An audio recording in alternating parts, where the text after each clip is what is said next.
Assalamualaikum warahmatullahi wabarakatuh.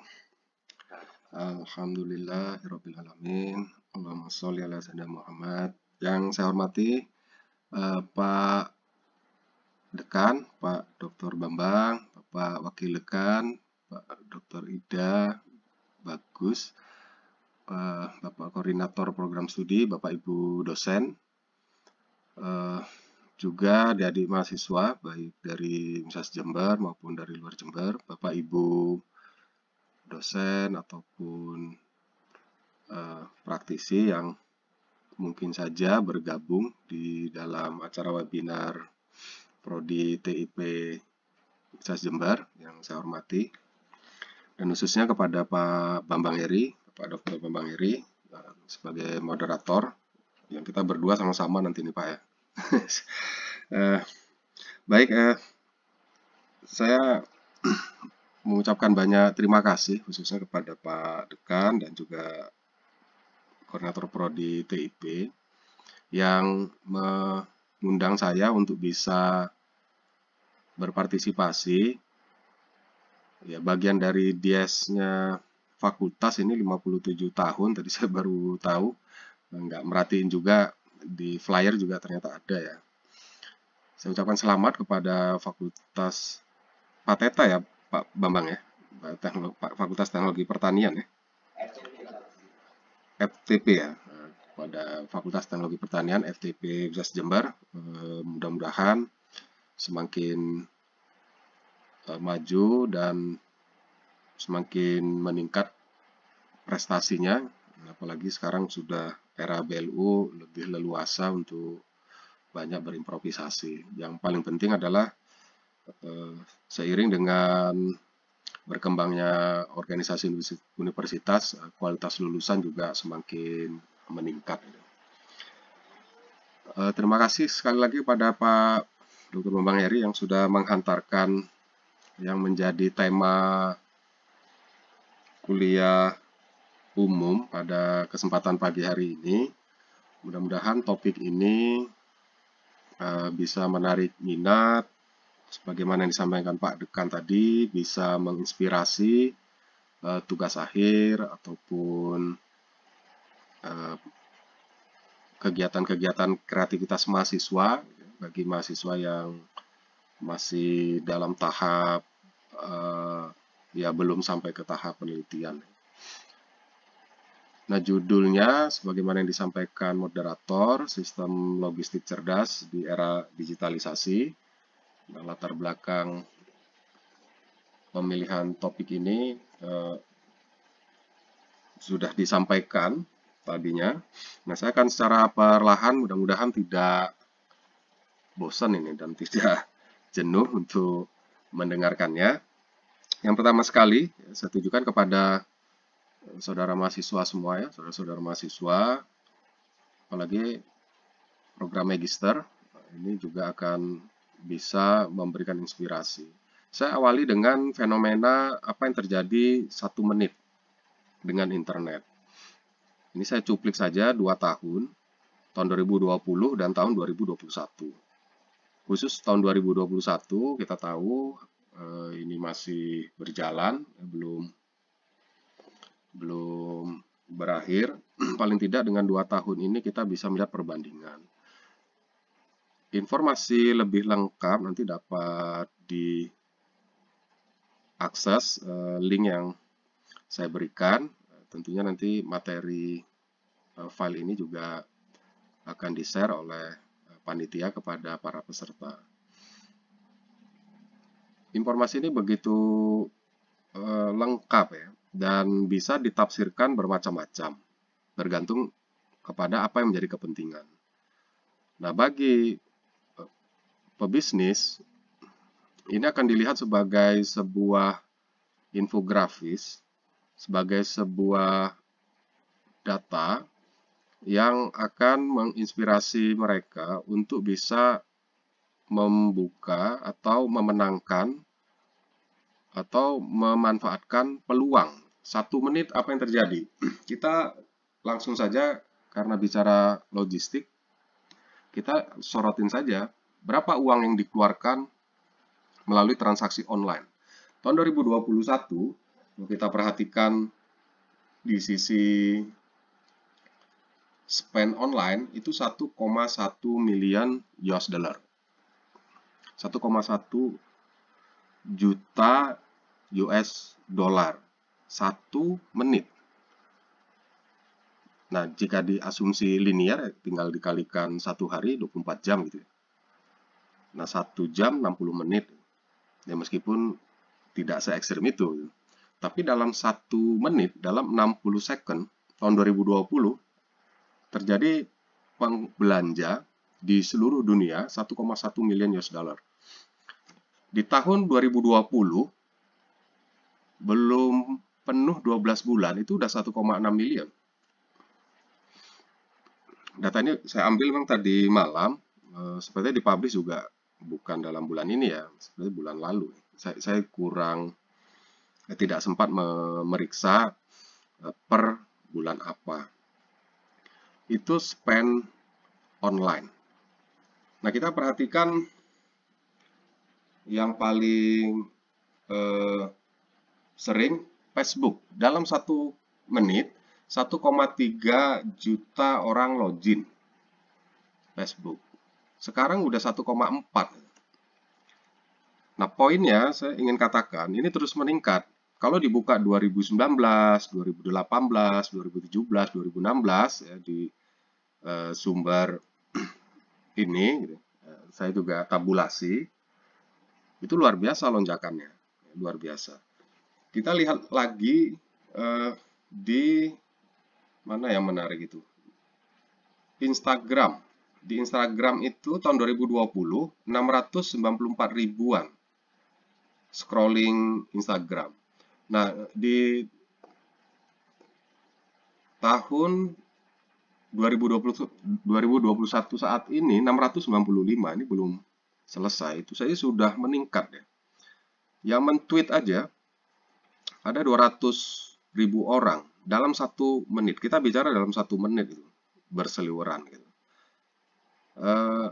Lalu apa YouTube yang paling menarik lagi nanti YouTube. Di YouTube 500 jam konten upload. Jadi kalau misalnya dijumlah-jumlahin, ya, ada sekian banyak konten yang masuk itu dijumlahin dalam 1 menit, itu satu konten katakanlah ada 30 menit, ada 5 menit, ada 2 menit, ada 1 jam misal ya. Dalam 60 second itu 500 jam total konten yang diupload di YouTube gitu. Nah, di Netflix juga itu ada 28.000 tahun 2021. Nah, sekarang saya kasih ilustrasinya begini. Kalau kita bicara konteks iklan, promosi, di persimpangan jalan yang paling ramai, yang paling padat di kota kita, dalam 1 menit kita pasang iklan, balihonya gede, besar, ukuran sekian meter yang paling besar lah. Kita pasang iklan produk kita itu di perempatan itu. Dalam 1 menit, ada nggak yang mencapai 200.000 yang melihat gitu? Nah, paling padat berapa sih di perempatan itu? Dalam 1 menit ya, yang lewat. Nggak ada sampai ratusan ribu itu nggak ada. Apalagi bicara juta. Artinya apa? Artinya kalau saya bisa numpang lewat aja, iklan di Facebook, numpang lewat iklan di Instagram, iklan di YouTube, nah ratusan ribu yang bisa melihat. Maka perhatikan kalau di YouTube itu iklan itu 5 detik gitu ya. Hanya untuk bisa memperkenalkan bahwasannya kami ada produk loh gitu. Ini kan posisi iklan ini kan sebagai alat untuk memperkenalkan diri. Begitu luar biasa dan itu jauh lebih murah biayanya dibandingkan dengan kita beriklan secara fisik. Itu jauh lebih efektif di media-media digital, visual, YouTube, Facebook, Instagram, TikTok, media sosial dibandingkan kita melalui media lain, misalkan radio, yang hanya voice, suara. Nah, ini bagi pebisnis adalah situasi yang sangat-sangat menguntungkan. Dan ini juga bagi pebisnis melihat perilaku masyarakat konsumen juga sudah mulai berubah drastis ya. Maka banyak istilah-istilah sudah terjadi revolusi. Pasar yang biasa fisik sekarang pasarnya sudah digital. Untung saja definisi pasar itu adalah bertemunya penjual dan pembeli gitu ya, yang umum gitu ya. Sehingga bentuk kita pun tidak bertemu secara fisik dengan yang menjual barang, tetap saja definisi itu masih masuk gitu ya, pasar gitu. Pasar digital. Nah, inilah asal muasalnya. Kalau yang awalnya adalah media untuk berkirim-kirim pesan, akhirnya menjadi pasar, ini kan sudah lompatan yang luar biasa, yang tidak pernah terpikirkan. Mayoritas media sosial ini dimunculkan dulunya hanya untuk menginformasikan, hanya untuk berkirim kabar yang lebih murah, lebih menarik gitu. Akhirnya sekarang sudah menjadi media komersial gitu. Dan kita tahu siapa saja yang mengelola media-media ini ternyata orang-orang yang kekayaannya luar biasa. Nah, ini adalah fakta yang harus kita pahami hari ini. Sehingga muncullah istilah-istilah yang hari ini disebut namanya transformasi digital. Nah, saya ingin ngambil segmen mahasiswa awal gitu ya, mahasiswa tahun 1, tahun 2, bisa memperhatikan beberapa terminologi ini. Transformasi digital atau istilah digital ini kita bisa lihat 3 terminologi. Ada digitization, ada digitalization, dan ada digital transformation. Ini perlu juga bagi kalangan akademik, ya, bagi kita untuk membiasakan tepat menggunakan istilah. Tapi kalau nanti sudah ngobrol di warung kopi ya silahkan aja lah gitu. Tapi adik-adik mahasiswa harus berlatih untuk bisa meluruskan berbagai macam istilah supaya kita menjadi bagian yang mencerahkan bagi masyarakat, enggak ikut-ikutan mencampur adukan gitu ya, karena kan sering juga makna yang baik kok sering digunakan di tempat yang tidak tepat, kok akhirnya istilah yang konotasinya positif kok jadi negatif. Ini perlu kita latih bersama-sama, khususnya dari yang masih baru ya, mahasiswa baru tahun 1, tahun 2 sudah mulai berlatih menggunakan beberapa istilah. Oke, di sini digitization itu mengacu pada pembuatan representasi digital dari objek atau atribut fisik. Nah, dokumen-dokumen itu sekarang udah banyak di PDF-kan. Foto-foto kalau dulu dicetak, sekarang JPG saja. Pas foto, dulu kita ke studio, sekarang perlu tiba-tiba tinggal merapat ke dinding, minta tolong teman difotoin atau foto sendiri. Nah, sudah jadi pas foto. Nah, kan banyak usaha-usaha kecil, studio-studio itu sudah tutup semua kan akibat penemuan smartphone ini. Gitu. Itu namanya digitization. Kemudian digitalisasi, mengacu pada meningkatkan proses dengan memanfaatkan teknologi digital dan data digital. Dari human driven ke software driven. Jadi segala satunya sekarang ada softwarenya. Sekarang sudah menjadi omongan sehari-hari. Mau ini, mau itu, ada nggak softwarenya? Mau ini, mau itu, ada nggak softwarenya? Kan itu ya. Itu namanya kita sudah berada di era digitalisasi. Mau ingin mengetahui ingin merekam rute perjalanan, ada enggak ya software untuk kita bisa merekam jejak rute kita supaya kalau kita jalan jauh enggak nyasar nanti baliknya gitu. Jadi selalu sudah berpikir ada enggak ya softwarenya. Nah, itu sudah terjadi transformasi digital namanya. Nah, sementara yang kita maksud digital transformation itu adalah perubahan proses bisnis yang diaktifkan atau dipaksa oleh teknologi digitalisasi. Jadi segala sesuatunya sekarang banyak didigitalkan. Nah, hari ini kan sudah mulai dipikirkan, ijazah itu nggak perlu lagi lah cetak kan gitu ya. Sudah mulai ada tanda tangan elektronik, ya, sudah mulai rame-rame lah, nggak perlu kertas lagi gitu. Nah, tinggal sekarang isunya tentang keamanan. Uang itu juga sudah mulai ada fenomenanya, tidak seperti uang yang kita pahami saat ini. Nah, yang paling ekstrim itu kan cerita tentang Bitcoin. Fisiknya nggak pernah ada, meskipun akhirnya terjadi perdebatan itu bukan uang, tapi itu aset. Gitu.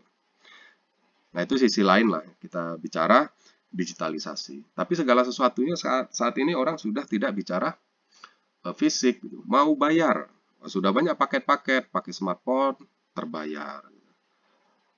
Jadi saya punya satu pengalaman, saya pernah ke Beijing, menjadi diundang ya, speaker di conference. Eh, jadi waktu saya mau belanja ke minimarket di depan hotel, mau beli air mineral, digitalisasi di Cina ini kan luar biasa. Nah, saya bayarnya pakai uang fisik gitu.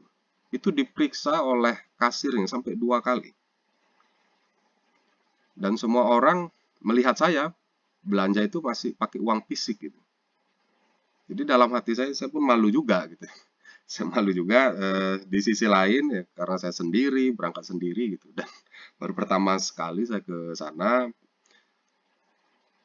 ya nggak tahu juga kalau saya harus install software apa ya untuk bisa iman itu. Artinya apa yang saya amati di sana khususnya ya paling tidak di minimarket depan hotel saya lah. Tapi saya baca memang itu sudah menjadi kebijakan di Cina khususnya di kota-kota besar. Ketidakpercayaan mereka terhadap fisik itu sudah semakin besar ya. Ketidakpercayaan dengan uang fisik itu sudah semakin besar. Artinya pandangan saya justru lebih mudah merekayasa yang fisik dibandingkan dengan merekayasa yang digital gitu. Nah, begitu kuatnya teknologi digital yang ada ya di Cina dan kita tahu bagaimana perkembangan atau keberhasilan Cina dalam membangun atau melakukan transformasi digital ini khususnya di bidang logistik juga. Nah, itu sebagai salah satu ilustrasi ya bagaimana sebuah negara itu berhasil ya, mengajak masyarakatnya untuk mulai menjadi masyarakat-masyarakat yang digital. Nah, kita juga sudah mulai ya, tapi itu masih sangat-sangat terbatas ya. Penggunaan e-money itu masih sangat-sangat terbatas dan masih ragu gitu, takut nanti gagal gitu, transaksinya gagal gitu, atau diserap lebih besar dari yang seharusnya misalnya gitu ya. Sepertinya kita masih lebih percaya kepada yang fisik ya dibandingkan pada yang digital. Baik,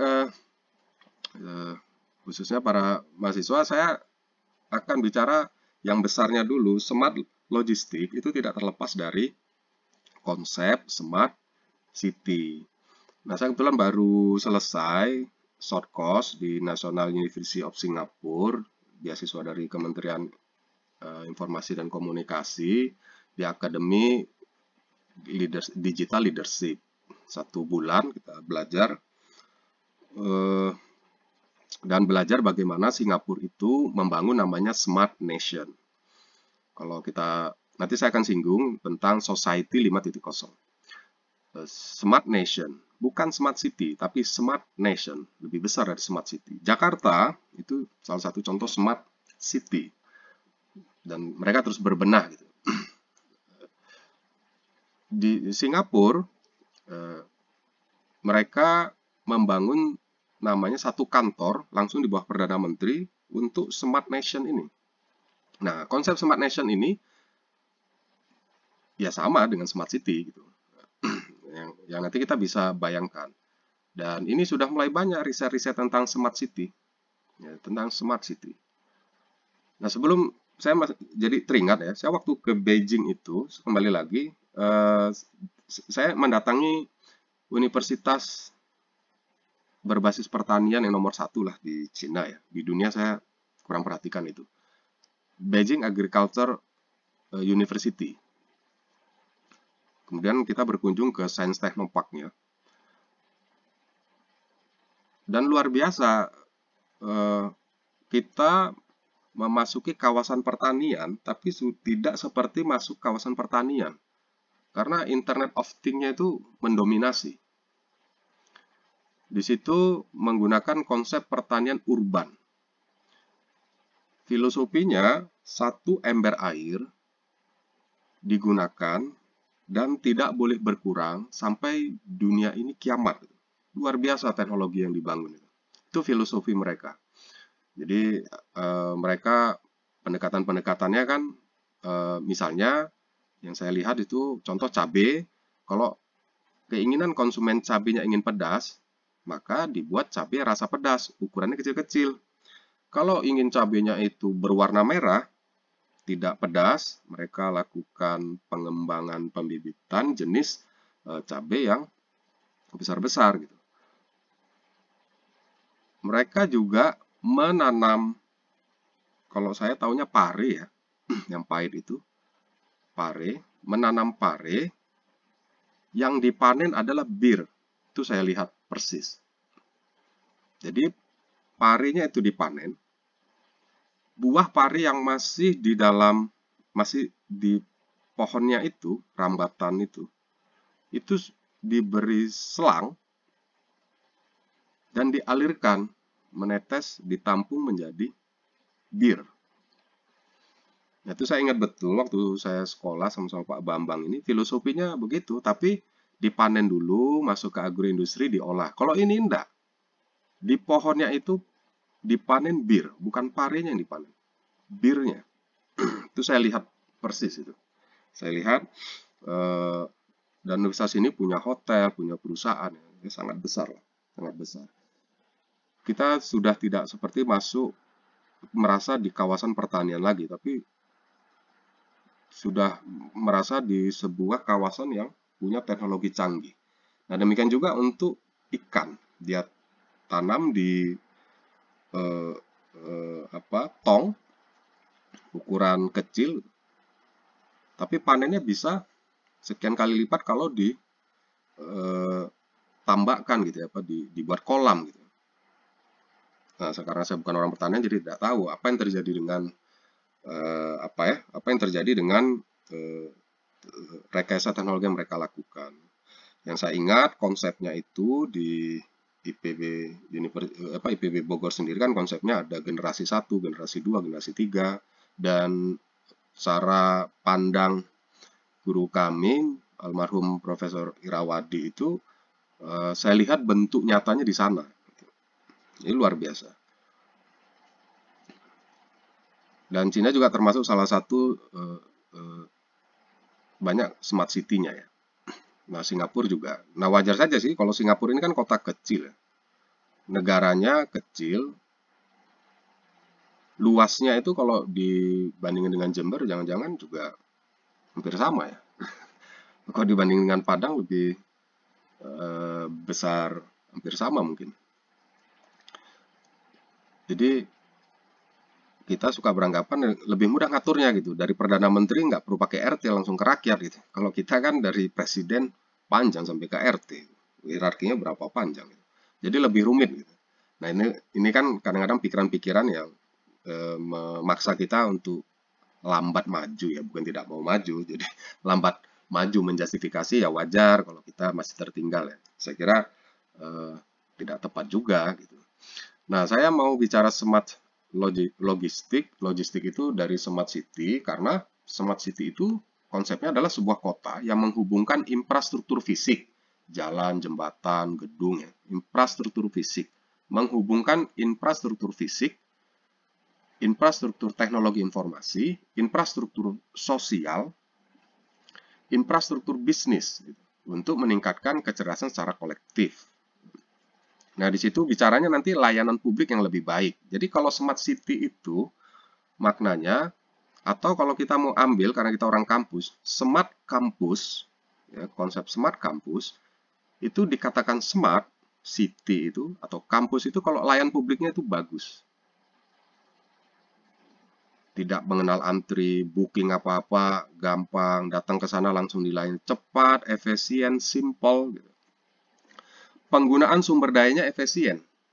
Efisien. Penggunaan sumber daya. Dampak lingkungannya itu minim. Dampak lingkungan minim. Nah, itu yang bisa kita lihat secara umum apa yang dimaksud dengan smart city. Kalau kita mau analogi ya, smart kampus ya. Karena saya di ICT Universitas punya konsep smart kampus gitu. Semua pengembangan teknologi itu diarahkan kepada 3 isu ini. Mengurangi dampak lingkungan gitu. Berarti kita bicara hemat penggunaan energi gitu. Penggunaan sumber daya efisien, hemat atau efisiensi anggaran, tidak menggunakan anggaran-anggaran yang sifatnya konsumtif. Layanan publiknya lebih baik ya. Di sisi mahasiswa kan bisa merasakan mulai dari mendaftar ulang, bayar uang kuliah, ngisi KRS, ngikut kuliah, dapat informasi dan seterusnya bagaimana layanannya. Nah, itu sentuhan-sentuhan yang harus dilakukan kalau ingin disebut smart city, kalau ingin disebut smart kampus gitu. Sama saja analoginya gitu ya. Nah, apa yang dicakup di smart city? Di Jember sebagai smart city gitu. Kalau mau bangun smart city ya. Kita lihat dari smart economy, smart government, smart environment, smart mobility, smart population, smart living environment. Jadi ini ukuran-ukurannya. Ini ada dimensi-dimensinya, banyak paper yang membahas. Salah satu contoh topiknya bisa S1 atau S2 mengukur tingkat kesiapan smart city satu kota. Itu satu topik. Bagi yang sudah smart city diukur bagaimana tingkat smartnya gitu. Jadi kalau kita bicara kota Jember, dia belum smart city, diukur tingkat kesiapan kota Jember smart city. Ini misalnya. Oh, sudah pernah ada. Dalemi society-nya misalnya. Nah, kalau kita di teknologi pertanian, kita concern di ekonominya. Nah, logistik itu bagian dari smart economy. Meskipun dia tidak terlepas nanti dari smart mobility, sebab logistik itu bicara transportasi. Dia juga tidak terlepas dari smart environment, karena banyak sumber daya yang berkaitan dengan energi yang dibutuhkan dalam kegiatan logistik. Sehingga smart city, tantangan pembangunan smart city, dan ini juga nanti yang jadi pondasi smart logistik, kolaborasi, hemat, berinovasi, integrate, berpartisipasi, sederhana.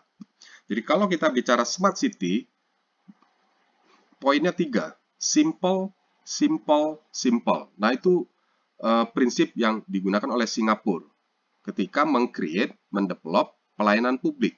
Simple, simple, simple. Gitu. Nah, kolaborasi itu apa? Bertukar data. Jadi ada keterbukaan saling percaya antar institusi. Kalau smart kampus, keterbukaan data, keuangan, kepegawaian, fakultas, akademik untuk bisa di-share dalam rangka memberikan layanan yang prima. Hemat berkelanjutan untuk menjamin ketersediaan sumber daya. Berinovasi, menemukan cara baru. Integrate, saling bergantung.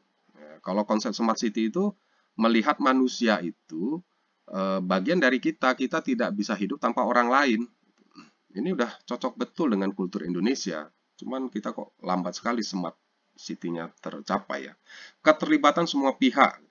Kemudian juga ada bicara pelayanan serba online. Itu isu dari smart city. Lalu bagaimana smart city ini tentunya akan mempengaruhi smart logistik gitu. Nah, kita awali dulu apa itu sistem logistik. Logistik itu dapat didefinisikan sebagai pengelolaan dan pengendalian arus barang, informasi, sumber daya lainnya. Ya, seperti energi manusia, mulai dari titik asal ke titik konsumsi. ya dalam rangka memenuhi kebutuhan pelanggan. Itu konsep dasarnya. Nah, begitu kita beri kata sistem logistik, berarti kita bicara jaringan organisasi, karena logistik ini melibatkan banyak pihak, orang, aktivitas, informasi, sumber daya yang terlibat dalam aliran fisik dari pemasok ke pelanggan. Nah, komponen dari sistem logistik itu bisa kita pandang sebagai subsistem pengadaan, produksi, distribusi. Jadi ada inbound logistik, ada outbound logistik kalau logistik tingkat perusahaan. Inbound logistik semua hal-hal yang berkaitan dengan procurement, pengadaan bahan. Yang membeli bahan baku, memesannya, itu inbound logistik. Kalau outbound logistik berkaitan dengan finished product to deliver to the customer, mengirimkan produk kepada customer, itu outbound logistik. Tapi kalau sistem logistik ini dibedah, dia punya 3 subsistem, ada pengadaan, ada produksi, ada distribusi. Nah, komponen dari sistem logistik ini hakikatnya mengintegrasikan informasi dengan transportasi, dengan persediaan, pergudangan, material handling, dan pengemasan.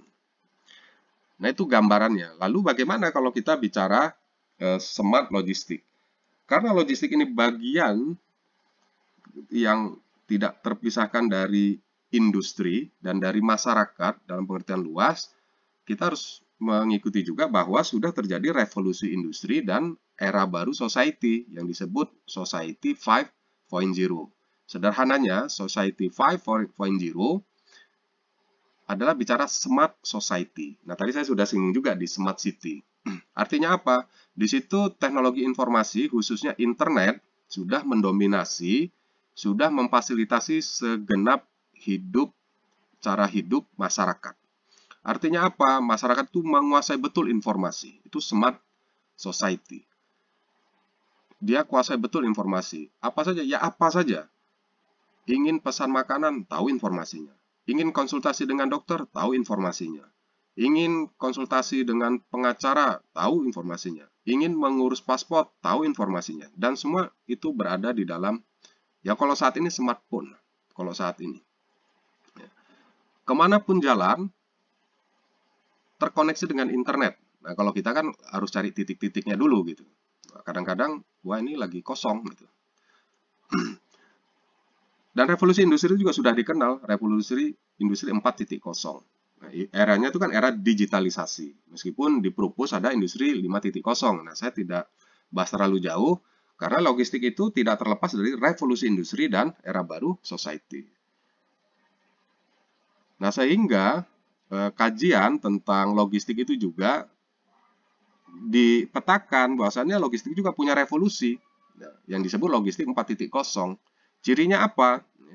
Ya intinya dulu sebelum revolusi logistik itu kan dilakukan secara manual, membawa barang pakai kuda, keledai, menaikkannya, menurunkannya secara manual.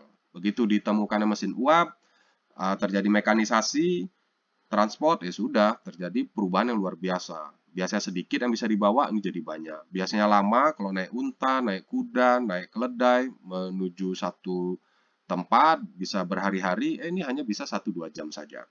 Terus berkembang sampai hari ini, logistik 4.0.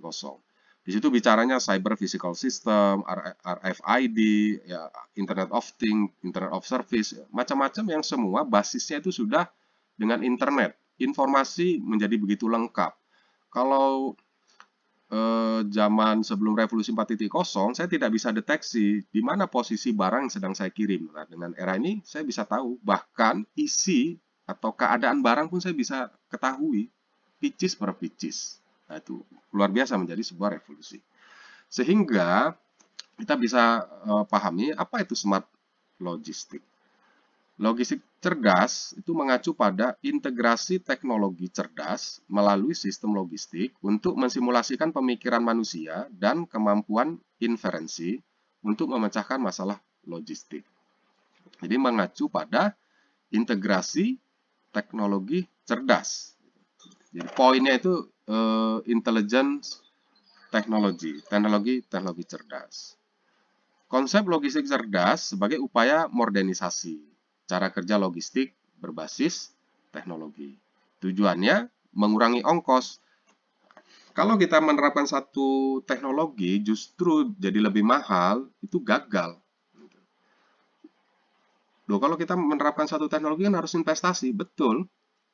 Besaran investasi yang kita keluarkan itu jauh lebih besar memberikan benefit dibandingkan dengan cost. Jadi kalau kita bicara teknis analisis investasi, yang paling sederhana ya, kita pandang aja benefit cost analisis, benefit cost ratio, ya benefit itu jauh lebih besar dibanding dengan ongkos. Kenapa? Karena dengan adanya teknologi, banyak yang non-added value menjadi hilang.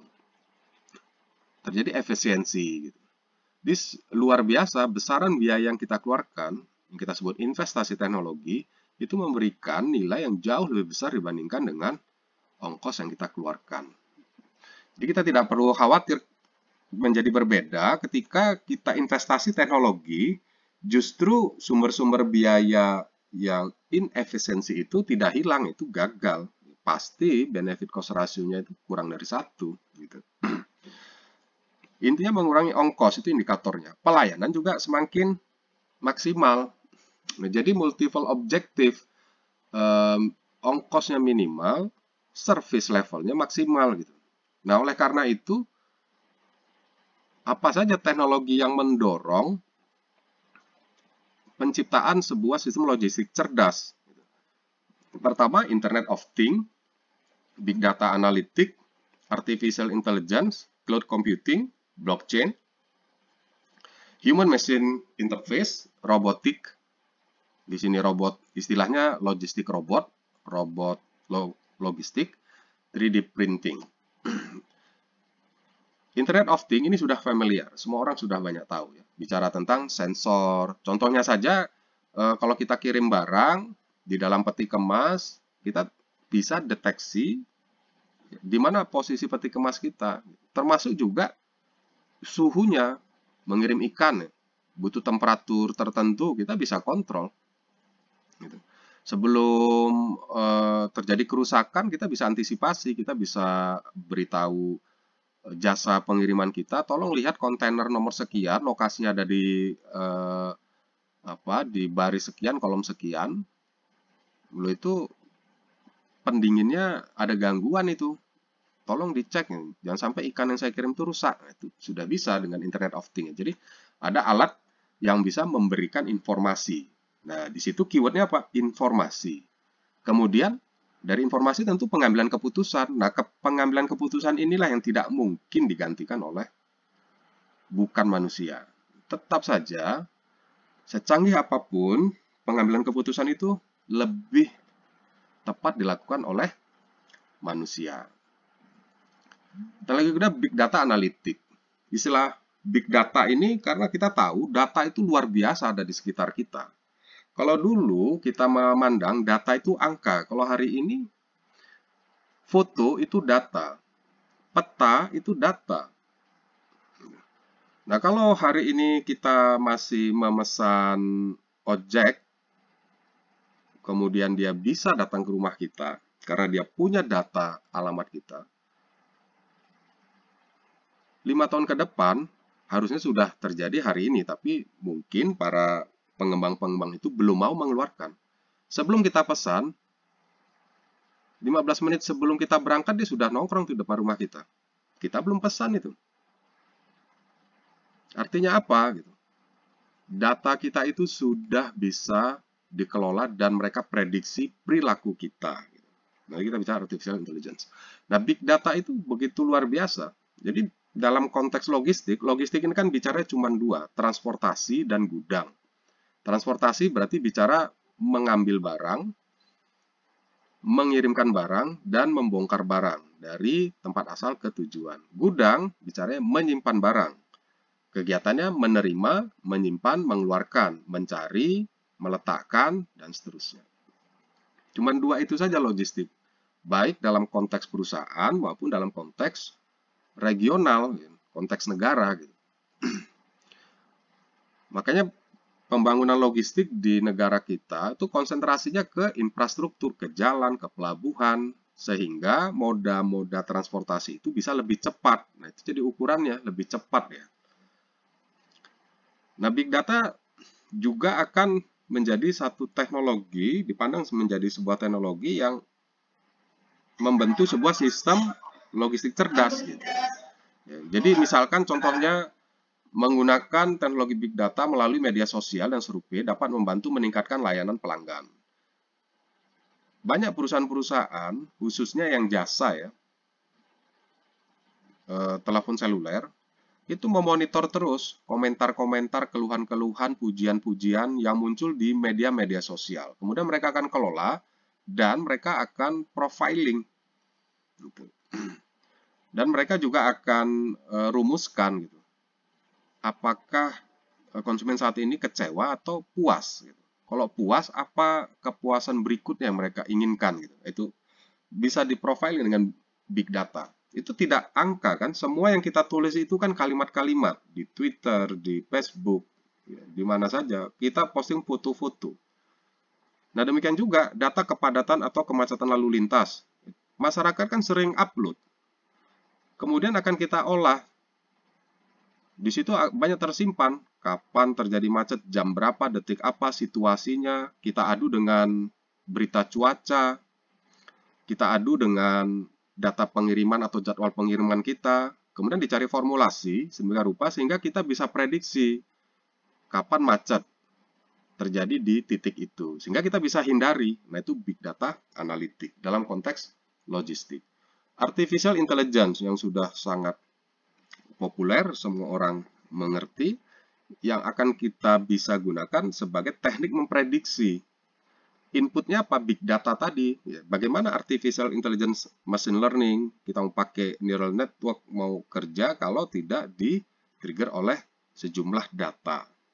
Nah, artificial intelligence ini bagi logistik bisa bermanfaat besar untuk memprediksi permintaan, memprediksi apa saja yang akan terjadi di masa datang, juga bisa dimanfaatkan untuk mengkonfirmasi spesifikasi barang.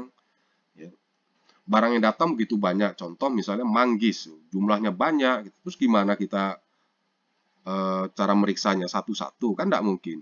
Kemudian langsung diterima aja, nggak diperiksa, tidak mungkin juga. Lalu gimana nih cara kita melakukan pemeriksaan? Kalau sebelum ditemukannya teknologi artificial intelligence, kita lakukan sampling, dibuka manggisnya, dicek gitu. Nah, dengan artificial intelligence, proses mensampling yang begitu lama menjadi lebih efisien, gitu, lebih akurat dan lebih konsisten. Kalau disampling diperiksa oleh manusia, nanti bisa dinego, terjadi fraud, terjadi penyalahgunaan. Tapi kalau mesin kan dia tidak bisa berbohong kecuali ya programmingnya yang diatur gitu. Nah, ini jadi lebih efisien dari sisi waktu. Kemudian teknologi human machine interface. Human machine interface. Nah, ini bicaranya misalkan ini truk call apa ya, call storage apa pendingin gitu, bawa dia monitor terus apa yang terjadi dengan peti kemas yang di truknya gitu. Nah, jadi ada display. Nah, itulah yang kita maksud sebagai interface. Nah, interface-nya itu harus dirancang sedemikian rupa untuk memudahkan siapa saja yang menggunakan gitu. Ini konsep-konsep ergonomi yang sering muncul.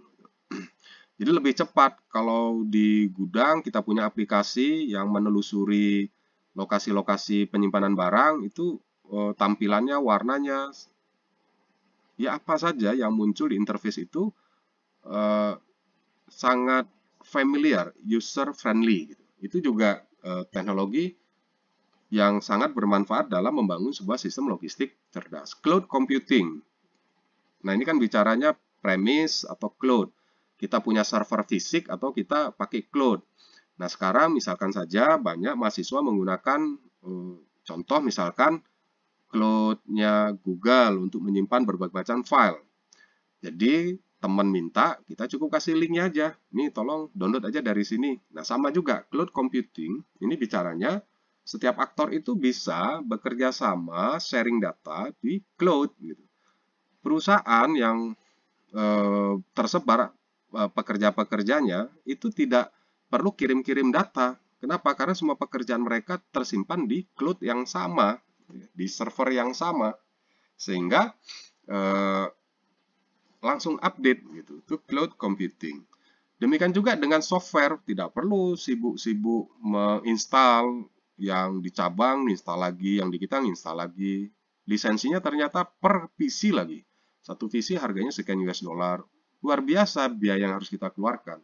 Tapi dengan cloud itu satu software yang sama bisa digunakan oleh semua pihak gitu. Kemudian blockchain juga yang disebut smart contract, satu teknik yang bisa merekam ya, seluruh kejadian yang kita tidak bisa menipu.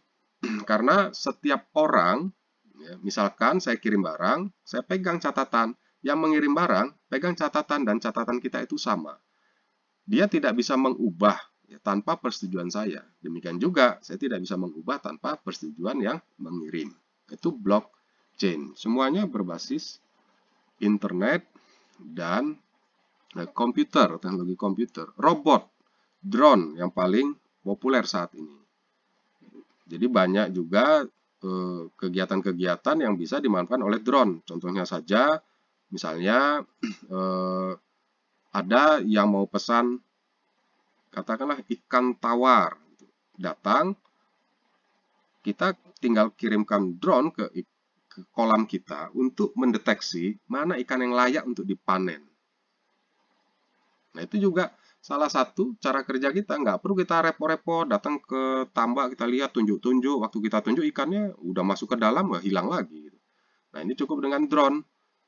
Nanti dibuat teknologi sedemikian rupa sehingga ikan yang terdeteksi sesuai dengan spek yang diinginkan oleh konsumen kita itu yang terambil. Itu contoh ilustrasinya. Robot logistik namanya. 3D printing. Nah, ini bicaranya mass customization. Kalau dulu kan kita bicaranya mass production. Buat produk satu jenis ini banyak-banyak. Sekarang terbalik. Buat produknya beda-beda di banyak tempat gitu. Sudahlah tempatnya beda, produknya beda lagi gitu. Nah, itu 3D printing. Nah, ilustrasinya seperti ini. Kalau 3D printing berarti kita tidak akan pernah membuat produk sebelum di order gitu. Teknologi 3D printing. Kira seperti itu sederhananya ya. Jadi customisasi massal ya. Suku cadang pengganti akan disimpan sebagai model data di gudang virtual. Nah, intinya 3D printing ini mengakomodir customize. Customize artinya pelanggan itu akan memesan barang. Ilustrasinya begini. Di smartphone kita, saya mau pesan sepatu. Kemudian saya masuklah ke satu aplikasi perusahaan, muncul, mulai berdialog. Dia tanya ukuran kaki, kemudian dia tanya materialnya apa, kemudian dia tanya kalau bahan ini Anda mau beli dari mana, dikasih pilihan, mau dari sini, mau dari situ, mau dari sini, gitu. Pilihan terus semuanya gitu. Kemudian kita ditanya nanti model di bagian sampingnya, bagian atas dan seterusnya. Kita semua yang menentukan. Sudah, kita klik. Kemudian muncul estimasi biaya. Oh, kalau ini model Anda, sekian besaran biaya. Nah, Anda mau tidak? Jika ya, keluar lagi. Sekian hari akan Anda terima di rumah.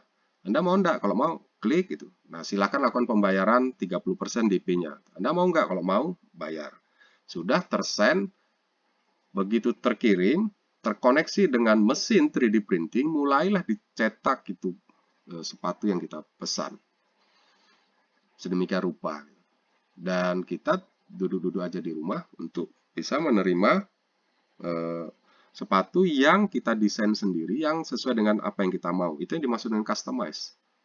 Nah, itu cita-cita 3D printing. Meskipun saat ini masih sangat terbatas penggunaan teknologinya itu. Jenis-jenis produk yang bisa dibuat ya. Nah, bayangkan ke depan itu kalau kita mau beli mobil, kita desain sendiri mobilnya. Jadi, pilihan-pilihannya sudah tersedia, kita yang milih-milih. Sepeda motor, nanti gitu juga, milih-milih. Gitu. Itu kan sudah ada ya, prinsip manufaktur itu sudah ada. Misalnya motor-motor gede itu, dia akan buat ketika dipesan. Nah, sekarang beda, kalau dulu mesannya kita fisik ketemu, sekarang cukup melalui aplikasi. Itu juga akan mempengaruhi pembangunan sistem logistik cerdas. Demikian yang bisa saya hantarkan bagaimana sebuah sistem logistik cerdas di era digitalisasi. Teknologi apa saja yang mendorong teknologi driven dalam membangun sebuah sistem logistik cerdas. Ya, mudah-mudahan bisa bermanfaat dan bisa kita diskusikan sama-sama. Demikian saja dari saya Pak Bambang untuk penyampaian materinya. Terima kasih. Saya kembalikan kepada Pak Bambang sebagai moderator.